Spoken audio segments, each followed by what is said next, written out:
Good afternoon, everyone, and welcome. Today is, Monday, October 28th, 2024. It is 1:31. We're gathered for our weekly work session with Community Planning, Infrastructure, and Resources. There are 3 agenda items. The first one will be, well, they're all interesting, but the first one will be very interesting. My name is John Kafalas, Commissioner from District 1, joined by my colleagues, Kristen Stevens and Jody Shattuck McNally. Across the way, we have our County Manager, Lorinda Volker, and we'll just turn it over to our colleagues across the way. Leslie.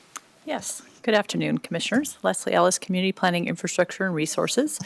So we do have our main topic to look at the public input tool. You had some discussion with Rebecca a few weeks ago, last week, and so we're very excited to have Michelle Bird join us today to talk about it, as well as Jenny Axmaker.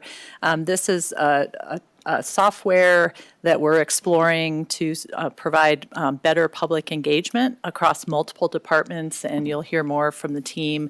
But I think we're really interested in making sure that you have a level of comfort with this, seeing some demos, asking lots of questions. We can get more information if needed, but I think the point is really to gain a level of comfort with you and from you about this, so that we can find out if you're interested in funding this for more than 1 year going forward, to make sure that the investment and the upfront time to build the tool is something that would sustain us for multiple years. So I'll turn it over to the team, who's going to walk you through lots of interesting work that they've done around this and can answer many questions that you may have. So thank you. Hi, Commissioners. Good morning. I'm Michelle Bird. I am the Public Affairs Director for Larimer County. And I know that you guys have had a few little briefings about this before, but just to kind of ground set a little bit, I wanted to give some historical background of, we started this project in early 2023 and how we got here today. Actually, the initial get-go with the project came from the planning department before Rebecca and Jenny were here. And there was, and I don't want to necessarily speak for them, but I do know that I had lots of conversation about it before they came, was the need, particularly when they have a large land use hearing, think Thornton Pipeline, think something controversial, where you guys know this input comes in from every direction, right? You're getting voicemails, you're getting emails, planning team's getting emails, I'm getting emails, Lorenda's getting emails and voicemails, and people are submitting comments, and it feels like there's a lot coming in, and there wasn't a good way to organize that tremendous amount of feedback and give the decision makers, either Planning Commission or you guys as the Board of County Commissioners, some valuable data from those 8,000 comments that you could use to make a decision. It just felt like we're giving you a pack of comments. They might, they've come from all over, and may the odds be ever in your favor, right? And so this came to the top as something that planning said we need a better tool to how to organize and give the decision makers some feedback. They started doing a little work, and then they realized that maybe they should bring the public affairs team in on it. I was excited that they did so. I've been looking at tools like this for quite a long time, and some are good and some are not as built out as the public input tool that we're going to show you a little bit about today. We thought it would be a good idea to get on some other departments that use similar tools or had interest in using similar tools. Natural Resources, you guys may know, uses a similar tool. It's not public input. It's called something else. And actually, the platform they use got down to our finalists as well, but public input just had more capacity and more of the stuff we were looking for. And OEM, Office of Emergency Management as well, has been involved since the beginning, looking at tools and what could meet our diverse needs, because planning is very different than Office of Emergency Management, right? And so there's a lot of different needs that different departments had when they thought about, if we're going to invest in an engagement tool online, what would we like that tool to have? So we went through we vetted out a bunch of different systems with the help of IT, and we landed on this public input tool. And the hope for it, and the reason we're asking the commissioners to fund it, is that it would be an enterprise-wide tool. So any department or office within Larimer County could use this tool for their engagement. Of course, we would plan to have support from my team to help them, if they've never used the tool before, how to use it. We'll have guidelines so they set up the projects in the same way that everyone else does. But it is a tool that anyone in the county, any department or office in the county can use. It is an enterprise tool at the level we're asking it to be funded at, so that's unlimited access to it. I guess I should just jump in with some examples. The first example that we have for you is Engage Adams County. And you'll see a lot of these portals, they all say engage with whatever, it's city, the county, whomever it is. But Adams County was a really good example of A, someone local, we all know Adams County. B, an organization that uses it both, because not a lot of organizations do this. They use it both for their planning purposes, and it seems like they use it for other engagement purposes. We saw a lot, kind of one or the other, or maybe one-off projects, but they use them for both. So it was exciting that we could show you this one in particular. Do you want to talk about the land use code update? Sure. I'm Jenny Axmaker, the planning manager. So one of the projects that they're using this for is a planning type project that we could certainly utilize here. It's their land use code update. And so here they're collecting surveys, getting feedback on the project. They're putting neighborhood meeting information up on it. You have contact information for the planners who are participating in this.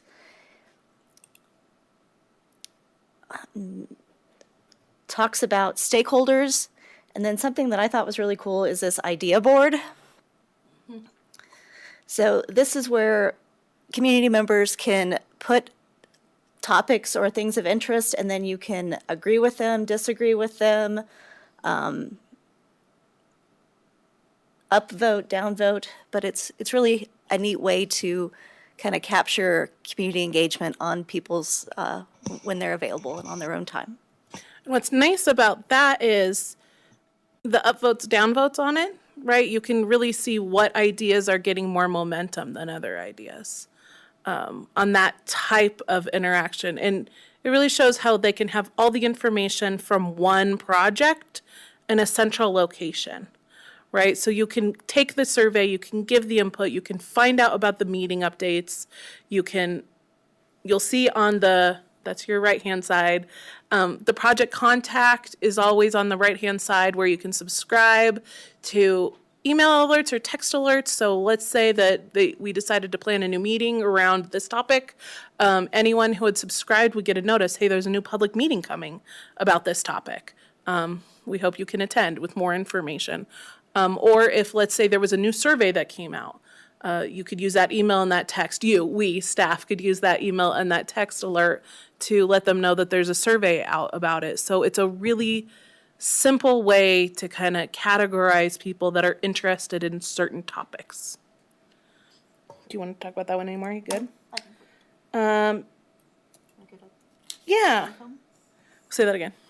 Yeah, so Engage, I think it's Buncombe County. And Buncombe County is actually where they had all of that terrible flooding here recently in North Carolina. But I think they've set themselves up well. They haven't started using it for recovery, but I'll talk about that a little bit at the end. Can I scroll up a little bit? One of my favorite things about what they've done, and I noticed this too in Adams, I like this little mini dashboard here where it talks about how many different topics are available, the views, how many views, 344,000 views, there's 4,000 subscribers. I really like having that information right there at the front to show how many people are engaging overall with the county through this platform. I also like here how they have everything that's happening kind of broken out into different sections. You'll see they do use theirs for boards and commissions. A lot of organizations don't. I wouldn't say that was something we would start out doing. Maybe in the future, we could incorporate the boards and commissions system into this one. But there's a lot of ways that we can coordinate without having it fully integrated into the system. What I liked about, I'm just going to move this over here. What I wanted to show you guys on this, so this is their main Engage page. And you can see it shows, if you just kind of scroll down, it shows the major projects that they're looking for engagement. And so the key to engagement is that two-way. It's the feedback, right? We're looking for feedback on something. We're not just necessarily educating you on something. And so they have several kind of major projects going right now. I thought the one that might hit home a little bit was their strategic plan. So you go over here, they have their upcoming strategic plan, and you go to participate, and it tells you a little bit about the survey, or I'm sorry, about the plan and what's happening there. And then right there embedded on the site, you can take the survey below. You can get involved in meetings and events to tell you when those certain things are happening. The documents for the event, and then right here, people can very easily just, hey, I'm interested in the strategic plan. I want to be alerted when new things happen. They can just put in their emails and complete sign up, and they can, again, when new things happen, they can be alerted. Is there a new meeting? Is there a new survey? Is there a new key or milestone that's been met? And then it also links back to their main webpage too. So I really liked that one. Another, I'm trying to. Do you want the other one that you put in on the list? No, I want to go back. Oh yeah, there it is. And I also wanted to show how it kept old engagement. Maybe. There we go. So you can go to see all the surveys and projects, but they also had a broadband one, which hit close to home. I do think, given the tools that public input has, they could have expanded what they did here, and maybe they did at the time, and since this project is over, they don't have it on here. But one of the cool things that we have with this tool is you have all these map capabilities. And so what you could do, let's say there was a survey about broadband out there. We could then GIS layer into where these locations are, so you can see either where people are answering from. Are we missing a community? Is there someone, let's say we're not getting any responses from Red Feather. Can we go out and hit our community partners in Red Feather to help us get more response on that? Or you can GIS layer anything census tract, so lower income, free and reduced lunch. You can put those layers up there and see where those clusters are and find out, are we not getting responses from some of those demographics of folks who don't typically, aren't served by the county as well, which I think would be a really good tool to know we need to do some more work in these certain neighborhoods with these certain groups. And I'm not sure if they did that on theirs, but they definitely could have had the opportunity, considering they had a map of all the different locations and surveys. So yeah, the other one I wanted to just showcase a little bit was from King County in Washington. And this was more, they don't necessarily use it as a hub. They use it kind of for one-off projects, which is just a different way to do it. I am team hub, where we have one place online and everyone go to, but there can be certain, different business needs. Why? I know I have notes. I just really liked how they had this set up. They told you a lot about the project in the beginning, and they gave you the most current project news. But then you can see along the side here that timeline again of where are we in the process. Again, this one's done, so it's pretty far into the process. But they could, in theory, just be here on this part, and you would know, okay, we're at the part where we're analyzing fair and equitable compensation. And then you can see how, I think it was down here. Nope. Was it? Oh, yeah. Same page. They have their meeting. So what can you do next? How can you participate? They have all those down there all on one page. I just really liked how this was set up. And they have more information here up at the top with FAQs, or maybe this one didn't have FAQs. But with different parts of the project. I particularly liked too that they had a final report. I think closing that loop is really important, and I think this tool will give us a really good access to, let's say there is a final report that comes out of a project. We'll be able to gather all the emails of people that engaged and send them that final report. So really important closing that loop with everybody who engaged on the project. We would be able to do that with this tool. Let me see. Oh, I wanted to mention too, I couldn't find anyone that really used their budget as a project. But I do think that would be an interesting way to use the tool as well. I also think OEM, it doesn't look like Buncombe County has done it yet, but I imagine a situation where if we have a disaster that is in a central, or not a central, in a rural location, we can do some really targeted messaging based on our map layers to those individuals and find out, are they engaging back and forth? Or are we not hearing anything from them at all? So I think we could really use this tool for emergency response too. I think that's what I had. All right, Oh, so. you want this back? Yeah, might help. So the whole genesis for doing this was trying to find a way to manage all the different ways we receive public input on our complex land use cases. So in seeing the stuff that we just showed you, I was a little skeptical on whether or not this would actually work for that purpose, because it seems to be really great for projects. But turns out it really is an amazing tool to collect public input. So this is an example from Raleigh, North Carolina. And so this is what they call their rezoning engagement portal. So every rezoning case that comes in, they create an option to participate on that case. And we could do this for all our zoning cases. Raleigh just divvies it up and does it for rezonings on one certain section. But each case comes up and you can participate. So it starts off, it gives you the background on why they're requesting the rezoning. They have an embedded map that shows you where the rezoning is taking place, what the subject property is. And then it gets into ways to collect public comment. So you can enter your public comment in through the web portal. Raleigh elects to make all the public comments that people have put in viewable, so you can actually agree or disagree with these comments like you could on the idea board. And so you see what people are saying. It asks some demographic data. But what is really cool about this tool is this is not the only way that you can participate. Each project gets its own email address, so anyone can forward a public comment to that email address. It automatically gets collected in the tool. There's also an option where you can set up a phone number. And so if you call the phone number, you can leave a voicemail for the project specifically, and then that AI will transcribe that voicemail and include it in the public comments. So once you collect all these comments, I included some example reports in the packet. Unfortunately, I can't show you the back end of one of these, which I would love to get my hands on because I think it would be fascinating, but they don't include it in the public packet on the website. But here's an example of Charlotte, North Carolina did a survey, and so it tells you the number of views, participants, responses, comments, gives you some survey sample data. Gives you, here's an example where they utilized that mapping tool to show you where you're getting input from.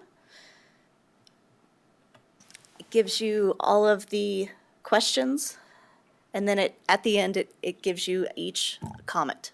Could you back up to the graphics that show, and could you explain what they mean? The green and maybe there. What is the relationship between that graphic and the project engagement? So it looks like that one's just asking the age. So it's comparing the survey sample to statewide census data. So you can see that maybe the survey sample looks like it skews a little older than what your statewide census data is. It also looks like there's nobody under the age of 19 to 24 that has commented. So that's a sign that maybe we're not doing good enough outreach to that demographic, and we need to find a way to push out more information and try to get feedback from them. So that's really showing the difference between who responded and kind of what the demographic you might be aiming for should look like. And all of these charts and displays are customizable, so we don't have to use, we're not committed to a spider web chart. We could display data differently. Do you want to talk about like how comments get summarized? Yeah, so the nice part about this tool is it utilizes AI and it will summarize the public sentiment. So rather than having to read through every single comment, it will actually create data that tells you here's what's going on, here's what the general sentiment was, here's the top issues, all of that sort of information. I'm trying to see if it shows that in one of these reports. So you all might recall that our employee survey does that as well. It sort of it looks at all the words that are listed and it tries to sort of summarize for you, but you still get all the actual comments to be able to read through and see more detail.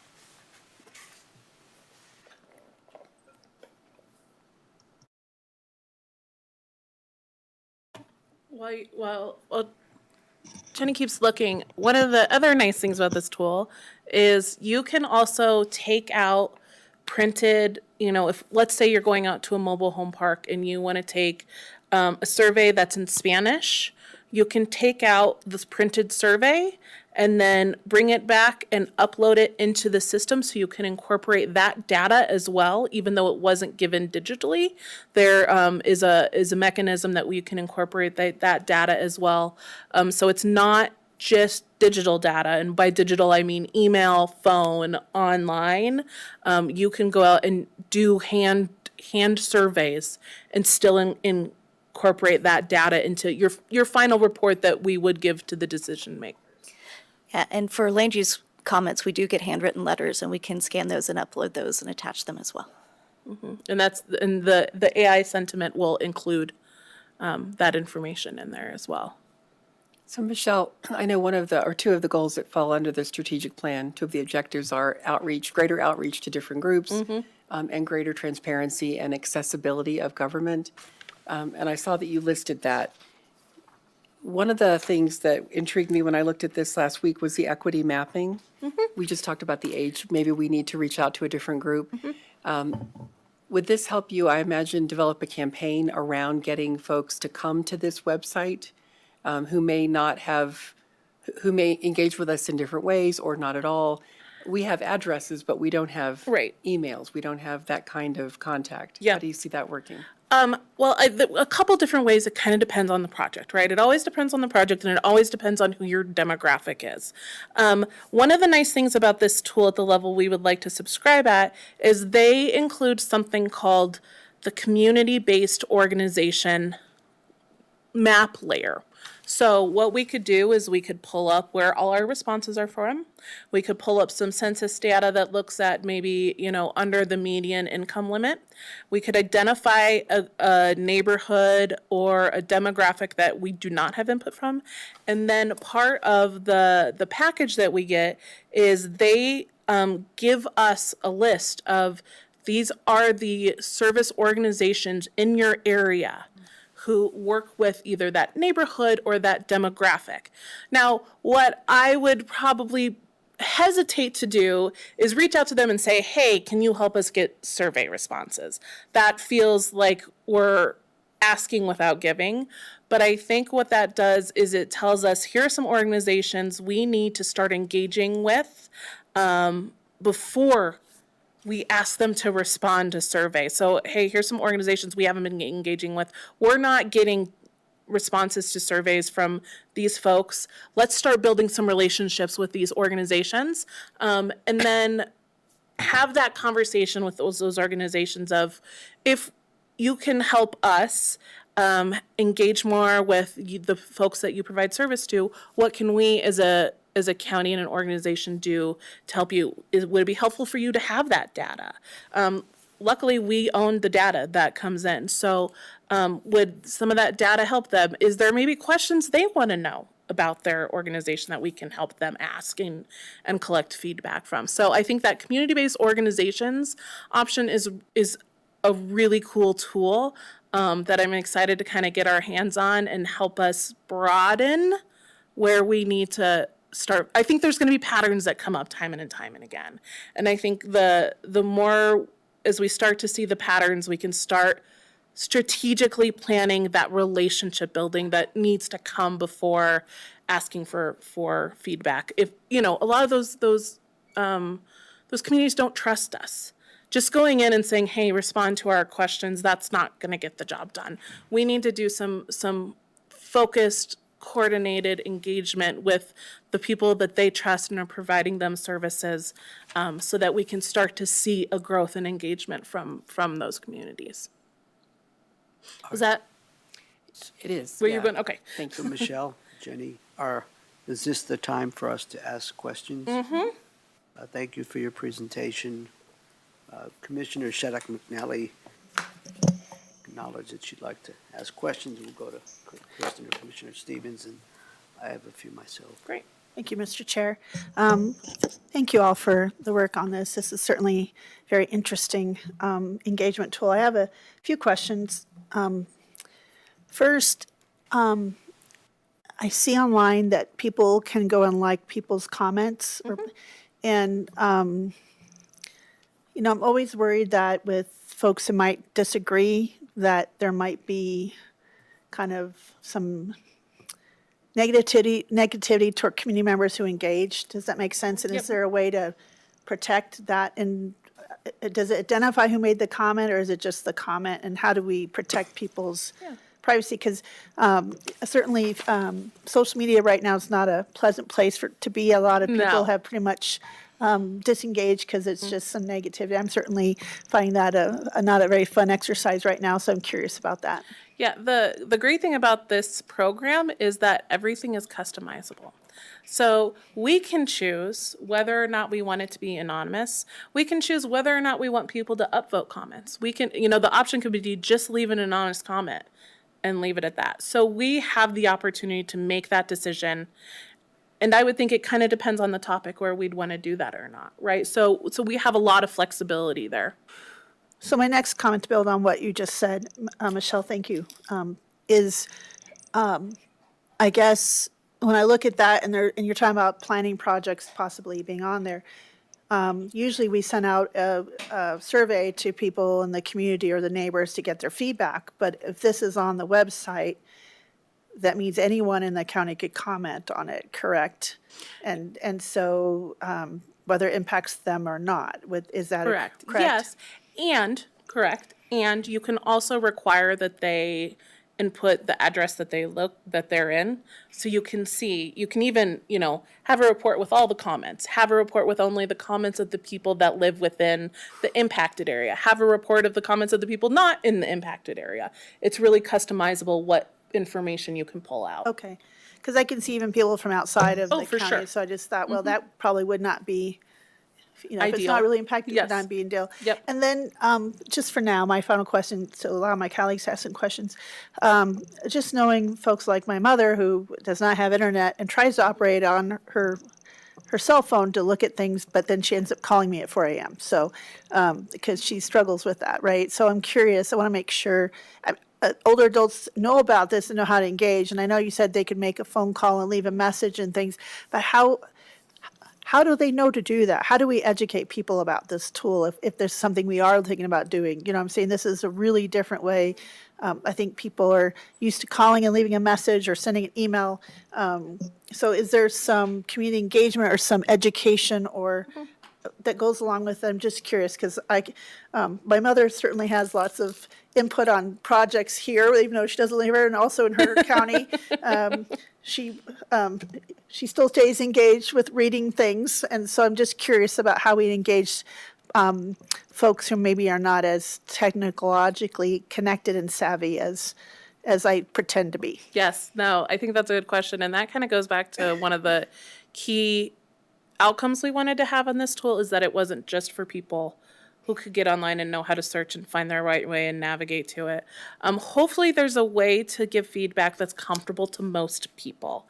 Now, will there need to be some engagement? Yes, and that engagement will go back to finding the target demographic. Maybe for, let's say we're doing a survey about transportation for older community members, right? That necessarily, the outreach that happens regarding that isn't necessarily going to come from the tool itself.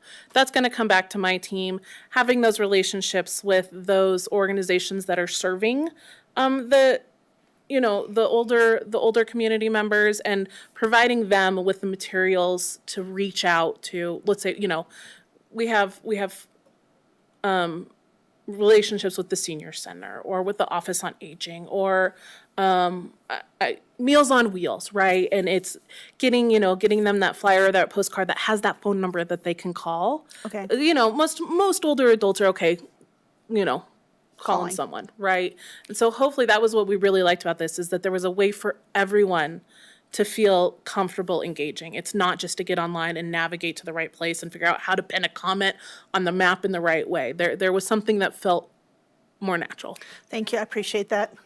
Yeah, I think as it relates to development cases and land use applications, there functionally wouldn't be a change for people who want to provide input via phone or email. The postcard that goes out right now has the name of the planner and that planner's contact information. So it would probably be that it's maybe a different email address that gets listed on there so that it routes directly into the system, or a different phone number that connects in. But the postcard probably wouldn't look that different than what it looks like today. There's probably going to be a link to a web page that they can go to in addition to those options as well. Overall, if someone's used to calling in or sending an email in response to one of those postcards, the experience would be exactly the same. And if I can just add one more thing, this web tool is actually optimized to be viewable on a phone, so it does display well on phones. Leslie, If I please. may pile on one last Yeah, comment. and after you pile on, let's do a time check, because Yes. this is really important, and I'm concerned that we won't have enough time to finish the conversation. Yeah, I would just say this will not take the place of probably traditional, person-to-person meetings, and that you saw from some of the materials that it can help direct people to those events, but there still is a need for, live events too. So just don't want anybody to get the impression that we're moving away from any in-person events. Thank you, Leslie. Can you give us a quick time check as far as the other two items? Yes, I think we're doing fine because our other two items are very, very brief. Okay, thank you. Commissioner Stevens, thanks for your patience. Yeah, well, thanks for displaying this. It was really helpful to see, because it's hard sometimes to imagine what these sites might look like if you haven't experienced them. So a couple of the questions I have is, so we would have a link to this and that people would go, how is it embedded in the website? Do people find it on the website? Do people have to find it separately? What does that So we piece look have, like? just like my answer to everything, we have options. We could embed anything on the website. That is an option. Depending on how robustly we use it, I imagine I still go back to that hub. I imagine there being a one-stop shop where people can go and find out the ways they can give feedback to the county and there being, or the county and there being a hub. And that doesn't prevent planning from embedding their projects onto their page if that's the way they want to do it. I imagine they have too many projects and that's probably not what they're going to do. But maybe someone like a Office of Emergency Management who might have one project at a time, they could embed into the website and it would still be available through the hub. So we have a lot of different options on how we want to do it. So if we sent people to the hub, would they get a message like you're leaving this website? We kind can of do that, thing? yep. Or I don't know. Just sometimes I did something confusing. yesterday where it was an application for something, and you went to the website and then they're like, we use whatever, Applify, or I don't know. Right. Like then I'm on Applify's site, right? I think people are somewhat comfortable doing that, but that's kind of how you envision it working. Yes. Okay. I do, yes. I do envision them leaving the site to go to the hub site. Does it have its own app then too that you could get like if you wanted to, go, if people are really, like there's some people who are super engaged, do they have an app? I don't think so. Oh, interesting. web-based. Oh, Yeah. okay, okay. That hasn't come up in the 700 conversations we've had with them. So I don't think it has an app, but that's an interesting idea, though. Well, I was just thinking for people who are really kind of, are very engaged in a lot of these land use processes, or people who are maybe developers or something Yeah. like that. No, they don't. Huh, We're not seeing theirs now. Okay. So that's I'm an interesting. surprised. We'll feed that to them. Yeah, there you go. They have been already very open to things we've asked, like the community-based organizations part.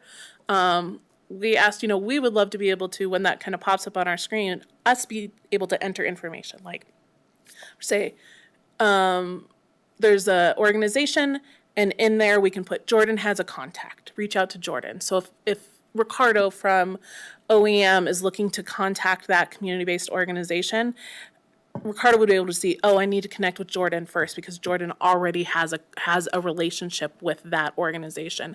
They built that in before. We're not a customer of theirs yet, so they've been very responsive. So I'll feed them that app idea. And so when you think about enterprise-wide, obviously planning, but are others interested, and would natural resources be interested in moving to this system? Yes. So they are going to move. They would. Okay. They had to sign a year contract, but over the course of if it were to be supported for next year, over the course of the year, they would move over to this contract. Yes. They've been involved since the beginning with the intent that they would come on board, and so they wanted to make sure it had the features that they've already become accustomed to. Okay. Yeah, no, this seems great. I guess when we were asked about this initially, my thinkings was sort of like, I want to see like the level of interest amongst everyone. Do you feel like this is, because it seems like it's got some really nice features, and I agree that the mapping features are could be really useful. And especially as we talk about how do we reach this demographic, whose voices are missing at the table kind of conversations. I think that's really important for us to really have some. We would have some hard data on that, right? And know for sure. And I anticipate the departments that aren't yet involved. We did want to start with a small group. Sure. We didn't want everyone chiming in at first, But I imagine as we get on board and we start pushing out projects, there's going to be departments that haven't necessarily said, "Ooh, I'm very interested," they're going to start being interested. That's great. That's my Thank you. hope. I appreciate that. I'm supportive. I appreciate, just learning a little bit more about the tool before we say yes to it, but it seems like it would streamline a lot of the work that we do. And, the more we can get people, used to kind of this way of giving information, which seems pretty easy once you're introduced to it, that I think we could get even more participation in some of these events and activities and programs that we're doing. So thank you. Thank you, colleagues. I'll offer a few questions, and maybe we could follow up offline with some details. But Right. I think one question I would put out on the table is, and I believe you referenced this in the memo that we received as part of this work session. My question is, how does this tool align with, I think it's goal 1 of our strategic plan in terms of engagement, and as you well know, this idea of building trust is a big deal I think for all of us. So how will this help? How does it align with that particular goal and the couple of objectives that you identified, and how perhaps tangibly, other than you referenced the community-based groups, that would be a good way to build trust? Yeah, I think you already mentioned a couple things. So first, with our strategic plan, goal 1, objective 1, about communicating about the strategic plan, I do envision that we could use this tool, not just with this strategic plan, but I think extensively with a strategic plan a few years from now, where we start using the tool from the very beginning. I know I kind of showed you the strategic plan from Buncombe County, and you can tell that they started with the feedback from the community that they got online. And so I think that is one way that it aligns with the strategic plan and how we could use this to talk about the strategic plan in the community as well. Specifically about trust, you mentioned already the community-based organizations. I think this tool is going to give us a very good idea of where we are missing the mark and who we need to build relationships with. Because it doesn't start at asking for feedback. It starts at building relationships and building that trust before those communities are going to feel comfortable giving us feedback, right? Thank you. Just a couple more. Can I add one more thing on there? Yes. It was about building trust, and now I forgot. Oh, I mentioned this earlier, closing that loop. And I think that's one thing that's not our strongest suit here, is we're great about getting feedback, and then we're maybe not as good about closing that loop of what did we do with that feedback? How can you see how that feedback was directly inputted into, say, the strategic plan, a planning project, whatever? We'll already have that database of information of how we can close that loop with everybody who engaged previously. And that really helps build that trust of we're not just taking information, we're incorporating it as well. Thank you, bet. Michelle. For me, specific examples are really helpful. And so the next question I have, and maybe we can talk more offline, is how might a tool like this help enhance our community conversations? That's a good question. I would have to think about it. Okay. Okay.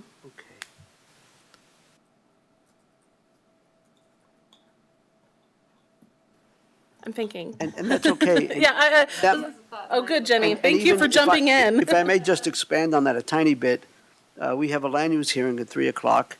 We have various cases that are rezoning, and apparently this can be used for rezoning cases. So in the examples, what we'll be dealing with this afternoon, how might this help? Who decides whether something is complicated or not complicated, where we might deploy this tool? So a couple of things in there. Thanks, Jenny, please. Sure. So getting back to the community conversations, I could really see this being a useful tool for our planning advisory groups, where you could have kind of a hub where people in LaPorte feel like they can talk about LaPorte issues. And it's kind of, instead of a project, it's more of a kind of a community engagement tool in getting feedback and making sure that those projects, like the land use projects that impact that sub area, get publicized on that, and so they have an opportunity to see what's going on in that area. As far as the land use hearing today, just having an easy way to put all of that public input and community feedback into a single report and have it summarized would be amazing. We spend a lot of time converting emails and documents into PDFs and scanning them, and when it's a Thornton, that takes hours. So I understood that we were piloting this, and if so, how are we using it now, and is it making a difference? We have not started the tool yet. We're seeking funding first, but I want to go back to the question about rezoning cases, the example that Jenny showed. That community chose to only use it for rezoning cases, but I think the intent is that we would use it for all development cases. So there's an opportunity for every development case that's out there for people to comment on whether we've decided it's controversial or not. Even stuff on consent agenda? Correct, yeah. To jump off, Jenny gave me a good idea. You know, if our rural communities that are unincorporated, if we have a hub for them, and they're engaging, that's the key point here, is they need to be engaging with the platform. That can give us ideas of what they want to have community conversations about, right? We can ask them, what do you want to learn more about? People can get online and give us that feedback. Maybe they're not going to come to a meeting about a road, but they're going to come to a meeting about public safety. I'm just making up examples, right? And then we already have their information. Hey, you commented on this. We're having a meeting. Come to the meeting. All of that is good, and Yeah. I think I'll pause on my questions and maybe see if there are other questions, but I would like to follow up. Maybe we could talk a little bit more. And of course, one of the big things is, what do you need from us at this point? And if we move forward on this, how do we pay for it and that sort of thing? But Commissioner, I'm sorry, do you want to? Just one last, if you wouldn't mind, sir. We have a accessibility requirement from the state. Back in my head, I'm thinking this is a lot more information to have to make accessible and available. Is that are you looking at that too? Because we're already trying to get our website up to standard, and I'm just curious if this is going to add a lot of more work, and how does that look, and do they have tools to help with that? Yes, that was one of our, especially here in this year, key considerations. Is the tool accessible at all? And it is something we are writing into the contract with public input, is that all the materials on the site are accessible so that we don't make the problem worse, right? So yes, that is a key consideration, and we're writing that part into the contract. For those that may wonder what that means, a PDF is not readable if you have low vision, and so everything on a website needs to be readable using one of these tools. So these newer tools don't embed PDFs or don't embed documents or images, or where they do, they describe the image as they're required by law. And so a person could go on with low vision and use their reader, and it would read all of these comments out loud to them, where you and I would use our vision to read the screen. So that's what digital accessibility is, and more and more we're seeing companies comply with that, and we're working it into our agreements as well. And presumably this tool can be made available in different languages.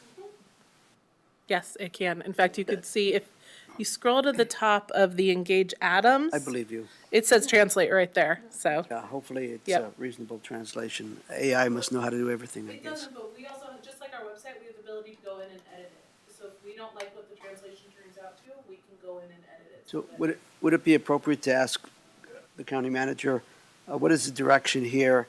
And any thoughts on, I think we're all probably very receptive. This has been a big deal about trust. Any thoughts on that? Well, if I may just speak to the dollar amount, if that would be helpful. So the request that we have for funding is an annual amount of $47,250. So we're asking through a service proposal for the budget for this to be an ongoing amount for at least a few years, to give us time to really utilize the tool to its fullest and make sure that it's, we can get it set up well, rather than funding it for a single year, getting it set up, and then not being sure if that funding will continue into the future. We're hoping for some guarantee of funding for at least 2 or 3 years to make sure we can make it successful. Which, 2 or 3? That's I think we're looking for 3 years. what I thought. Yes. So the request for the service proposal was for 3 years. I think in 2025, departments have scraped together a little bit of money. They don't need the full $47,000 for 2025, but certainly ongoing they would. And the discussion we had, I think, at our budget retreat was, we weren't really sure who's going to use it, what's it for, what's the value. And so this presentation and the one last week are really helpful. Being an enterprise tool at $47,000 is a tremendous improvement over what we do today. Even if you just look at community development, the process improvement there, where you don't have a planner spending their time converting documents to something else that's more readable, makes perfect sense. The fact that we can do that across the organization in many, many different ways, frankly, makes this invaluable. So we will likely include this in the proposed budget change that we give to you at our November retreat, and you'll be asked to look at this in December. We'll likely go ahead and go forward and recommend approval. Thank you, Lorinda. Anything else, colleagues, or you, Commissioner? So Commissioner Stevens? this could really take staff time and help increase capacity, and help also maybe with some really hard things, bring this all together. So really, that money might be an investment in helping free up time for other duties. And would that be a fair statement? It would, and I think it essentially adds a team member to Michelle's team without having to hire a person, because now we have access to these resource groups that we know her team was already trying to reach out and develop these relationships.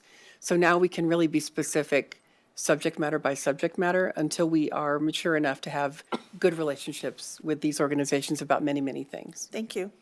Thank you. Well, in closing, I believe this is exciting. I'd like to follow up with you, Michelle, if that's all right. We could schedule a half hour perhaps. And in particular, I'd like to better understand how this is going to help us do our multitude of, carry out our multitude of responsibilities. So it would be helpful to know that. And also how we're going to market it initially, because that's often a barrier. It's great you're getting 8,000 views. How do folks know about this in the beginning? Yeah. Thank you very much. Is there anything else, Jenny or Rebecca or anybody? Then we'll move on to the next one, community development. Oh, I bet you'll tell us about this afternoon. Yes. So my only update for you today relates to your 3 o'clock land use hearing. So I'm just going to pass it right over to Jenny Axmaker to provide an update on what you can expect this afternoon. I'm glad she knows.